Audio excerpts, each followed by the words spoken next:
I'm Dongdong.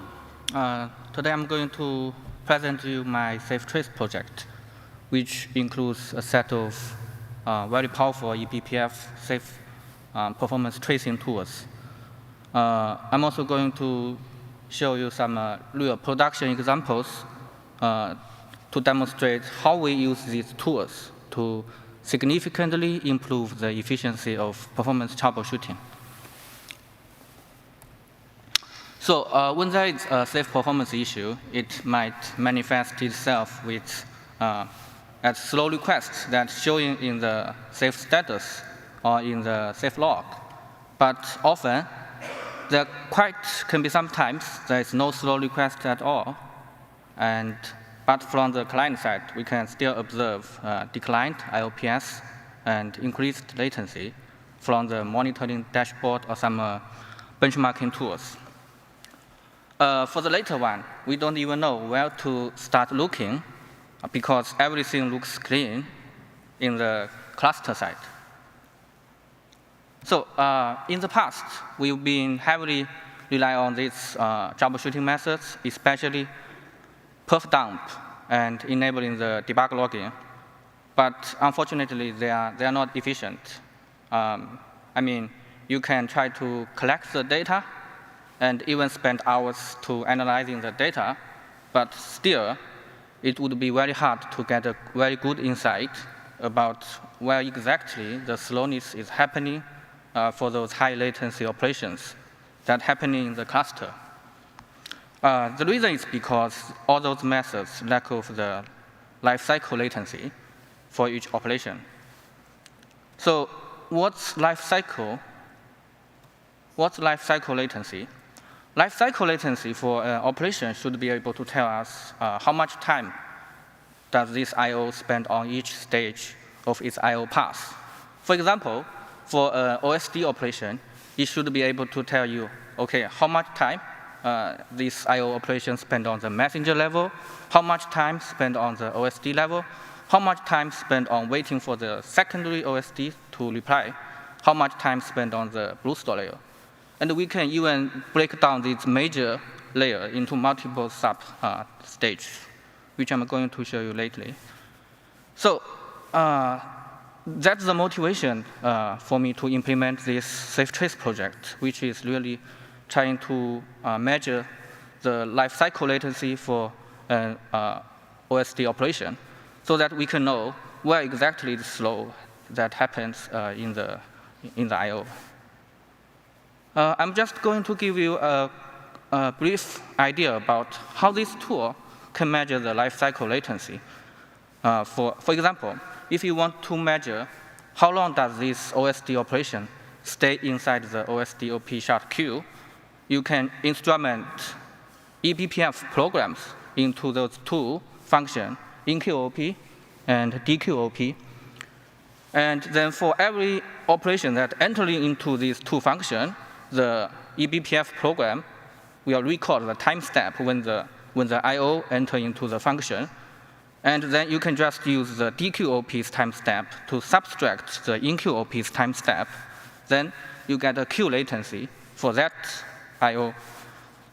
The only thing that you need to be careful about is make sure that the DQOP's time step and InQOP's time step are actually from the same operation. So you can make sure this by extract the client ID and request ID for that I/O. And so once you are sure that the client ID and request ID are matched, then you are sure that the two time steps are actually from the same I/O. So you can use this, you can apply this method into any other stage in the I/O path until you can get a full detailed lifecycle latency for that operation. Next I'm going to introduce OSD trace. This is an eBPF-based tool that allows you to trace any safe OSD process. And for every operation that's processed by this OSD, it will print a very detailed lifecycle latency for that I/O. For example, here, let's look at the first operation. From left, it will print the OSD ID so that we know which OSDs is processing this request. Next, we have the target PGID and the operation type and the size of the request. Also, next we have the client ID and the TID. These two are used to uniquely mark this, to identify this request. And all the remaining latencies are lifecycle latencies, which I'm going to introduce those latencies in the next slide here. So we break down the OSD-OP's lifecycle latency mainly into three stages: messenger level, OSD level, and BlueStar level. And for the messenger level, we continue to break down it into three sub-stages. There is slow talk stage, receive stage, and dispatch stage. One thing I want to emphasize here is the receive stage, because we are going to see this a lot in the later talks.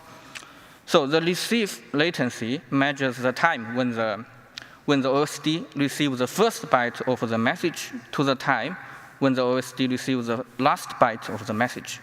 So it's the total message transmission time.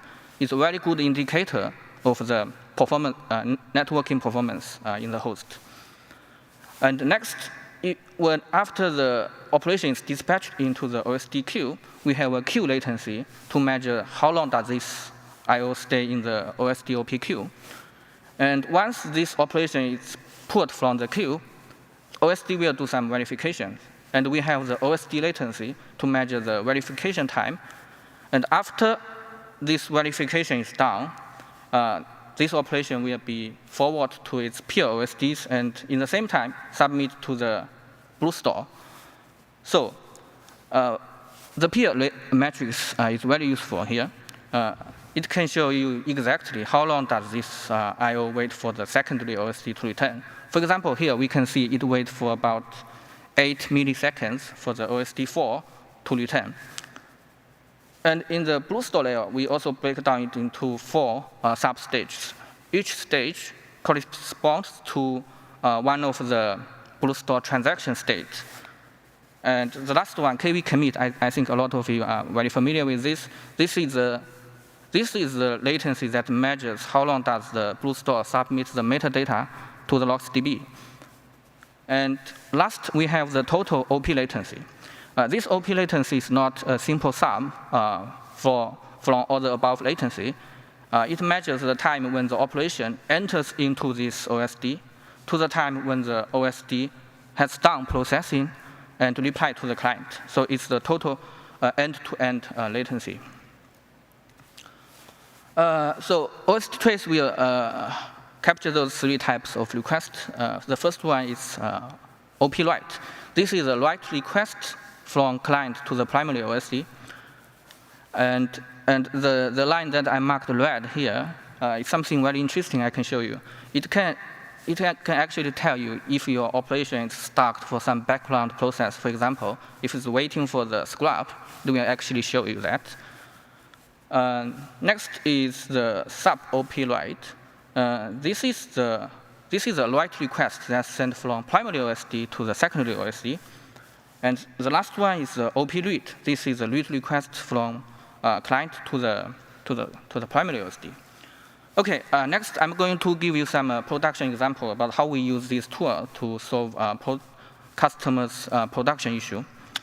For example, here, customer runs the FIO for cam random write with IO depth equals 1, and they're able to get average latency 70 milliseconds, and sometimes the maximum latency reach over 2 seconds. That's very bad latency for pure SSD cluster. And from time to time, they can also observe the slow OSD heartbeats. So they are suspecting there are some networking issue going on in their cluster, but they are unable to pinpoint the source of their networking problem. So we ask them to run the OSD trace on one of the hosts. And this is a snippet of the output. And we can actually see many of the sub-op write has very long latency. That's over 200 milliseconds. So the unit for the latency here are all microseconds. And we can clearly see from some examples that the receive latency is the major contributor here. And we know just from one or few slow operations is unable to form a big picture about the performance in the whole cluster. So we write a script to pass the OSD trace output. And we find all the sub-op write with receive latency that's greater than 100 milliseconds. And now we have all the slow operation with high receive latency. Then next, we need to identify who are sending those requests to the OSD that we are tracing. So we just need to identify the primary OSDs for those PG. And we get a list of the primary OSDs in the right side. As you can see, they are all from different hosts, but from the same rack. So this is a very strong indication that the networking source, the latency source, is either directly coming from this Zone 7 rack, or at least in the path between the Zone 7 rack and the host that we are tracing.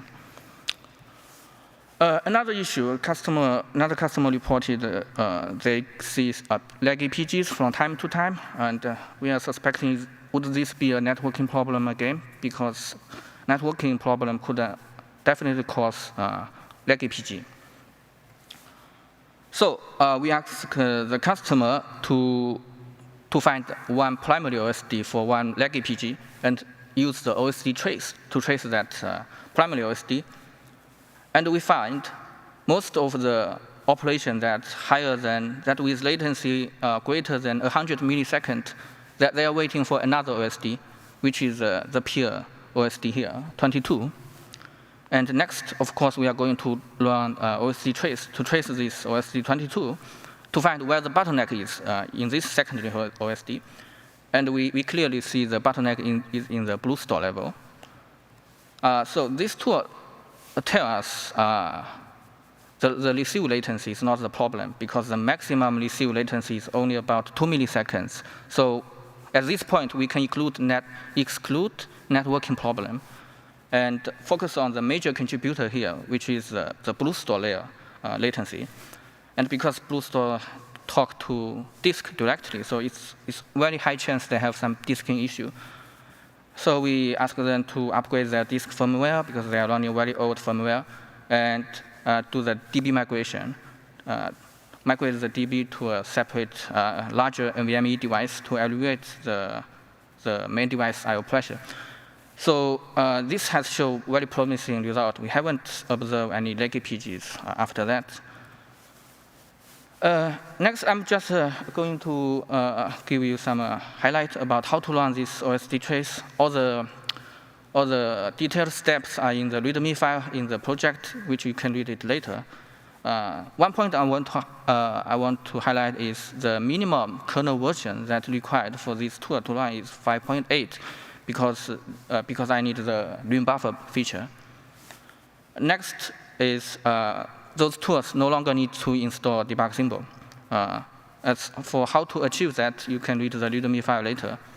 I spent quite some time to make that happen, because I know in many production environments it's very difficult to install debug symbol, and sometimes it's even impossible.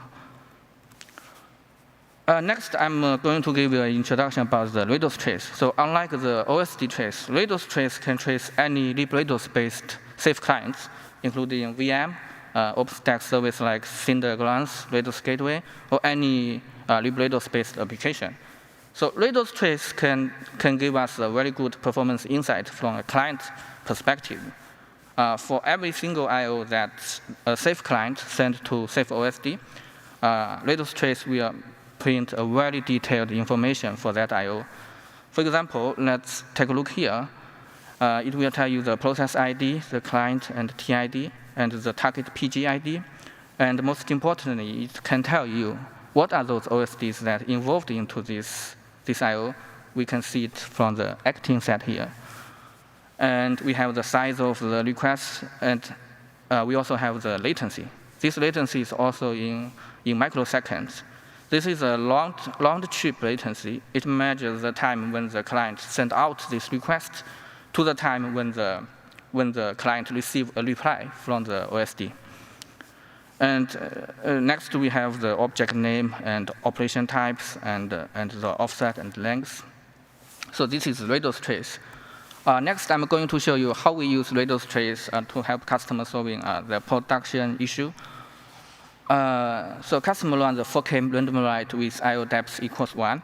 And they are able to see, observe IOPS that's more than 400, and average latency is only around 2 milliseconds. So this is very, very good, even for SSD-based OSD cluster. But the problem is they are having very, very high tail latency. As we can see here, the 99.99% tail latency can even reach to around 3 seconds. And the thing is, we don't see anything abnormal from the cluster. Everything is healthy, clean. So next, how do we troubleshoot? We ask the customer to run the radostrace along with the FIO. So we use radostrace to trace every single IO that's sent by the FIO command. And this is a log so we collected the log from the radostrace, and we filter out all the high latency operations with the latency that over 100 milliseconds. And this is all the operations, high latency operations we get. So how do we make use of this output? We need to identify the problematic OSD that are directly responsible for those high latencies. What we do is we do multiple iterations. The first, we find the most occurring OSD, which is 49, and then we get rid of all the operations that involved by this 49. We do a second iteration. Then we find the most occurring OSD is 26, and then do the same. We find the next candidate is 13, and here's the interesting part. All the candidates that we found are from the same node, even for the last one, 37. So this is a strong indicator that there's some problem that causing that host underperforming. It might be a low CPU performance. They might have some misconfigured CPU mode or something, or might be memory shortage, or might be a disk controller issue, or firmware bug, or networking again. So guess what? We quickly examine the OSD node source report, and we find their networking card has a lot of physical errors. So after we move out this host, the high latency operations are all gone. Another example, a customer reported that they are experiencing extremely slow RBD specify on EC image. It took them about more than 300 minutes to specify 100 gigabytes EC image. And as a comparison, it only took 1.2 minutes to specify 100 gigabytes, the same size replica image. So to debug that, we asked them to run radostrace to trace those RBD specify commands so that we can see what are the I/O operations that the specify command is sending to the OSD. And on the upside, to specify one object, one replica object, we can see it spends 2 I/O, and the total latency is 10 milliseconds. And to specify one EC object, it spends 3 I/O in total, and the latency almost reach 4 seconds. And we can clearly see the third operation is the bottleneck here, and here we can see it more clearly. And so at this point, I strongly suspect that this EXTCMP operation is causing most of the time, is a bottleneck. Then next, I go to check the OSD code to see how this operation is implemented in the OSD. And this is the function. And we can see it's quite simple. It's just one for loop. But the tricky part is here, the one that's marked red. This is the buffer list index operator. And let's look deeper. You will see that this index operator is actually implemented by another for loop. So So that function is a 2-layer for loop. And in the worst situation, the M can be 4 million because the extent comparison is performed on a byte level. And for 4 megabyte object, you have 4 million bytes. And N it, could be 1K because 4 megabytes buffer list could have 1K buffers. So the total MN could be 40 billion. It's easy to result the CPU time over several seconds. So I submitted this patch upstream already, and the optimization is quite simple. Just instead of using the buffer list index operator, we just use the buffer list iterator to iterate each byte from the buffer list. And the time complexity is decreased from MN to M. And this is a test I performed on my local host. So with the patch, we are able to reduce the RBD specified time from 10 minutes to 9 seconds for 1 gigabyte EC image. Just one thing I want to highlight here. So we are now support the container-based Ceph processing. So I'm going to have a demo later to show you how I run those tools to trace a process that's running inside a container process, which is deployed by Ceph ADM. This is a summarization, a brief summarization here. I want to standardize the safe performance troubleshooting into 2 steps. The first step is to use radostrace to narrow down those problematic OSDs. Because with radostrace, we are able to identify all those OSDs that are responsible for those high latencies. Once those problematic OSDs are identified, we run the OSD trace to trace that OSD and to understand where the bottleneck is inside that OSD. Next, I'm going to have a demo to show you how I run this tool. We got a Ceph cluster, which is healthy, 24 OSD. And the Ceph OSD tree, as we can see, it has 4 hosts. One host has 6 SSD OSD. And it's deployed by Ceph ADM. Next, let's run the FIO command to see the problem.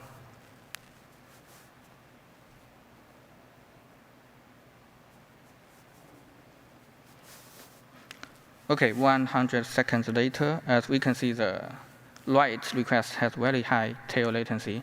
And also, for the read request, also has a very high tail latency, over 600 milliseconds. It's very bad for SSD cluster. But from the cluster, it won't tell you anything. It's healthy all the time. Next, I'm going to use radostrace to trace that FIO command. These dwolf JSON files are all available in the project. You can run exact same command as I do later if you are interested. And at the same time, let's run the FIO. So it's going to trace the FIO for about 100 seconds.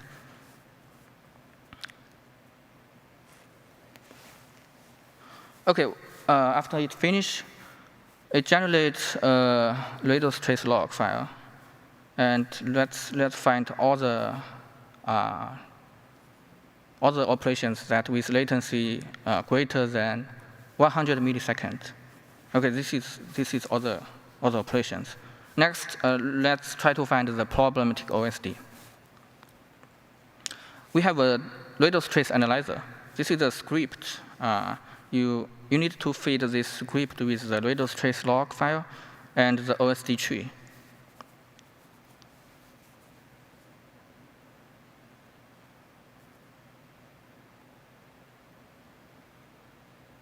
OK, so this immediately returns the result that they found those 6 problematic OSDs that are responsible for those high latency requests. You can check the script about how I implement it, but yeah, it's quite simple. And all those 6 OSDs are on the same host. that can't be a coincidence. So anyway, let's trace that one OSD in that host. Let's log into that host. And because the safe OSD process is running inside a container, so we have to specify a process ID to trace one OSD.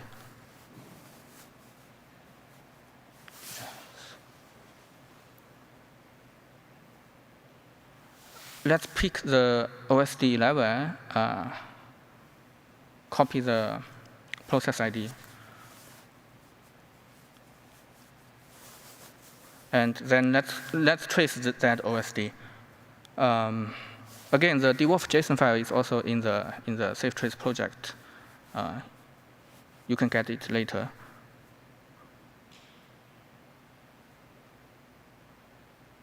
Okay, this will trace that OSD for 100 seconds, and in the same time, let's run the FIO.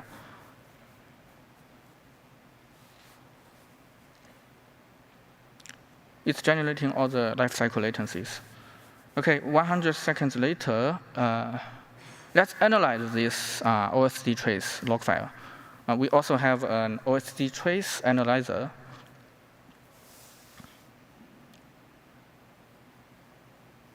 Okay, I'm going to pause it a bit here. So this analyzer will pass all the operations in that log, and it will generate a FIO percentile-based latency metrics. And it will generate those metrics for each type of the operation, like read, write, and sub-OP write. And let's focus on the sub-OP write here, because sub-OP write doesn't depend on any other OSD. So its performance of the sub-OP write is a direct reflect of this OSD. And we can actually see, it's very easy to see the tail latency for this sub-OP write in this OSD is very, very, very large, over 200 milliseconds. And next, let's break down the lifecycle latency to see what are the major contributor for the high latency sub-OP write. Let's first check, is it because of the KV commit? The KV commit is very good. The maximum latency is only around 2 milliseconds, so it's not KV commit. And next, let's check the receive latency. Okay, we can clearly see receive latency also has very high tail latency. And it's very likely those high latency operation is caused by this receive latency. Next, let's confirm it from the log. First, grab all the sub-OP write with latency that's over 100 milliseconds.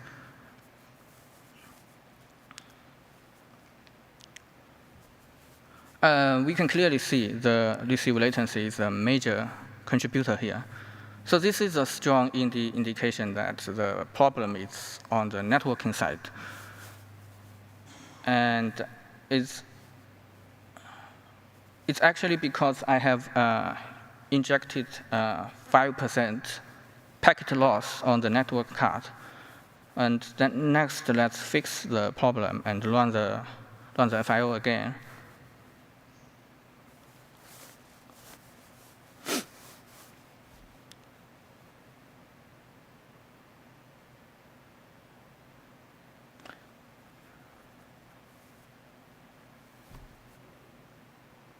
Okay, 100 seconds later, and okay, as we can see, there's no, we can no longer observe the high tail latency. So the problem is fixed. And next, I'm going to run the OSD trace again, so that I want to show you that OSD trace can really tell us that your OSD is very good when there is nothing wrong. Let's trace the FIO again.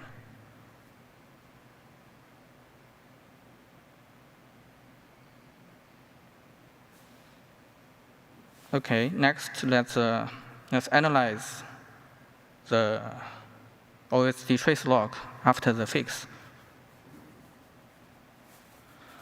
we can see clearly the high tail latency are gone. So it's really telling us your OSD is good. And let's check the receive latency. Now the receive latency, the maximum receive latency is only around 100 microseconds. Before it has like very long, very large, 200 milliseconds.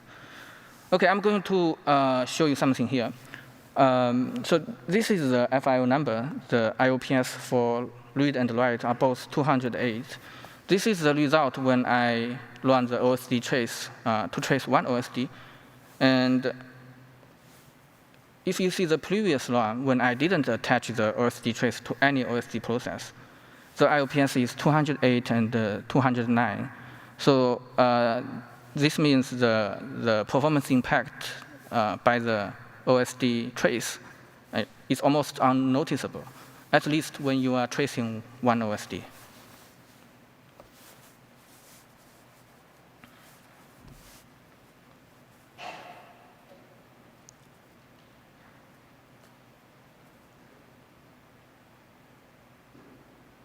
Okay, next I'm going to show you quickly how to use the radostrace to trace the rados gateway, so that we can see what rados gateway is doing at the low level. What are those operations rados gateway are sending to the OSD? First, we log into the rados gateway host. We get the rados gateway process ID. The rados gateway is also running inside the container. So let's run the rados trace to trace this rados gateway process. And we can see it starts to trace. This activity is when you are doing nothing on the rados gateway. Rados gateway has some background process, but you can clearly see it from the rados trace. Next, let's create a bucket to see what the rados trace is able to tell us. Oh, this is the wrong command. Sorry.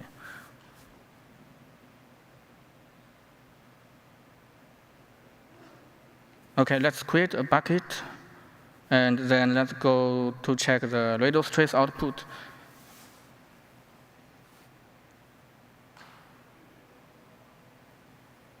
Okay, we can see it's clearly created all those 11 bucket index shard objects. And you can see how long it takes and what OSD are involved, and also including the bucket instance object metadata. Sorry.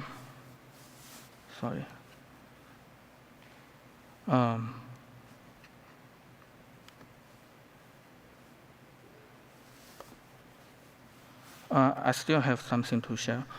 After this demo, I recently also developed this kernel-FS trace tool. This can be used to trace any CFFS kernel client. So you can use this tool to see each single metadata I/O that's sent from the kernel client to the MDS.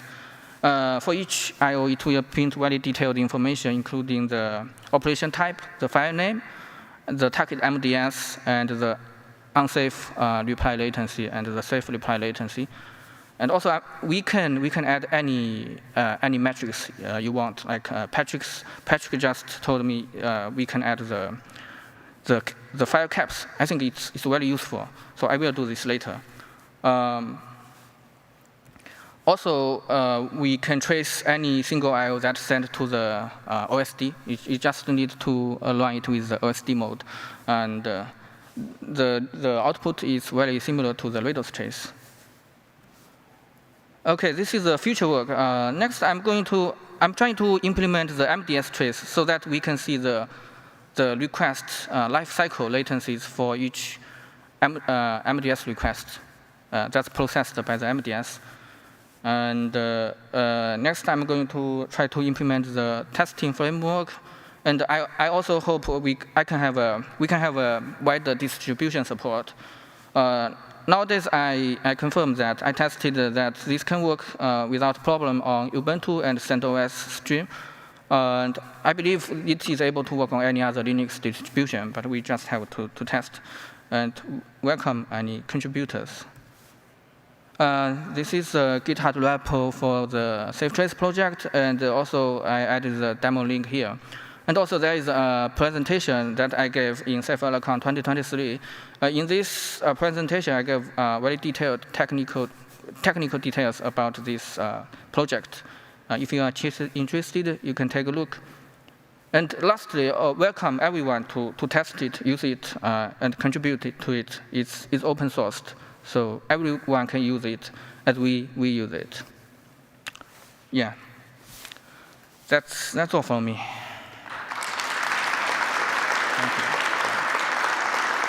Thank you. Any questions?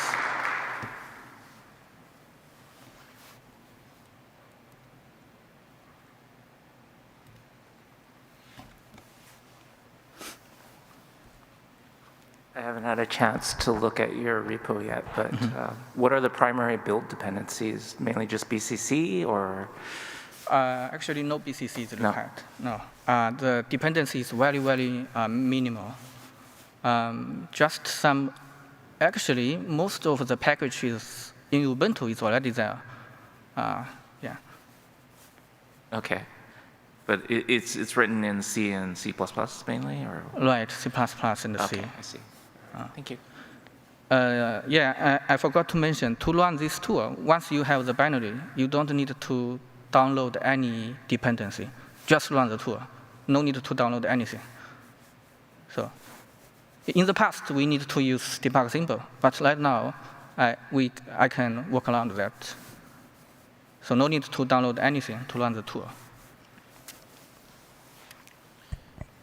Is it possible with OSD trace to see if a bottleneck is in a separate RocksDB device, or if it's in the That's a very good question.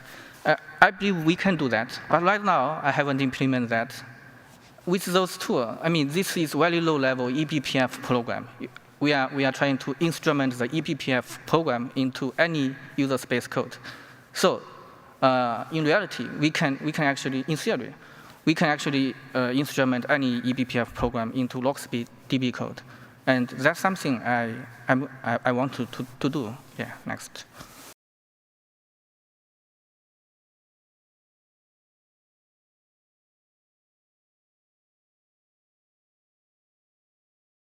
Okay, thank you everyone. Thank you for your time.